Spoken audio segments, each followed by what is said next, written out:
What's up, guys? It's a drone here, Swarm of the B movies, and it's time for another couple of reviews.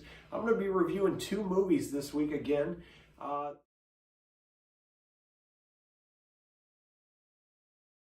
One of them is going to be from 1989. It's called Satan's Storybook. That's going to be the first one I'm going to review. It's written by Stephen K. Arthur and Michael Ryder. It's directed also by Michael Ryder. And it tells a story. It's actually an anthology film, so it's two different stories. But the first story is it's about this serial killer that is on the loose, and he's just going like apeshit crazy, and he's just randomly killing people. And it's not a horrible story. It's out of the two, it's definitely the better one. But that's really all there is to the plot. You know, there's not a lot going on in this story. These stories are introduced. I probably should have said this at the beginning, but these stories are introduced by Satan, who is this. If you're familiar with the band Gwar, he looks like a real, demented member of Gwar in this movie. This is a really, really low budget film, and he's also joined by his sidekick, this jester, and the jester is telling the story, and he's got this little doll or whatever, and he's telling both of these stories. But as I said, the first one's about a serial killer, and it's not bad. The second story of Satan's Storybook is about a clown that is a child's entertainer in this carnival fun house. And he has an alcohol problem. He likes to drink a lot. And he ends up getting fired from his job one night and gets, really down and depressed and ends up hanging himself inside the attraction. And he's visited by this other clown that I know they were trying to make come off really, really creepy, but he just comes off as fucking annoying. He's really annoying, and he just makes these goofy little laughs and everything. And he basically tells this guy that he was in his waking life that he was a really shitty person, and that he's going to hell for everything that he did. And but overall, as I said, the serial killer segment was pretty good. While this was going on, there was also this internal struggle between heaven and hell, because this is Satan's storybook, and these two sisters are battling, and in between the stories.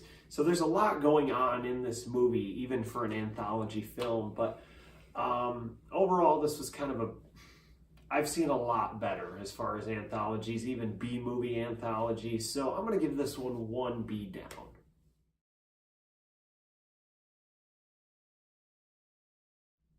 And my other review, guys, is from 2017. It's written and directed by Tori Haas, and it's called The Neon Dead.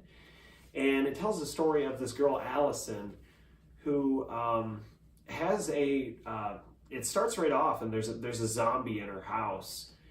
And it's not necessarily a zombie, I forgot what they're referred to in the movie, but they're neon. It's basically a zombie. They're neon undead. But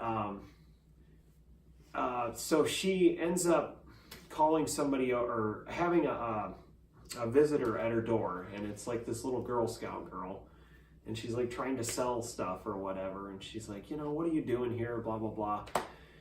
And the girl, while she's over there, finds out that this lady, that Allison, has the zombie in her house, and she suggests calling these people that she knows, who are kind of like Ghostbusters, but they're Ghostbusters for more stuff than ghosts, like zombies, and it's like a Monster Squad type of deal.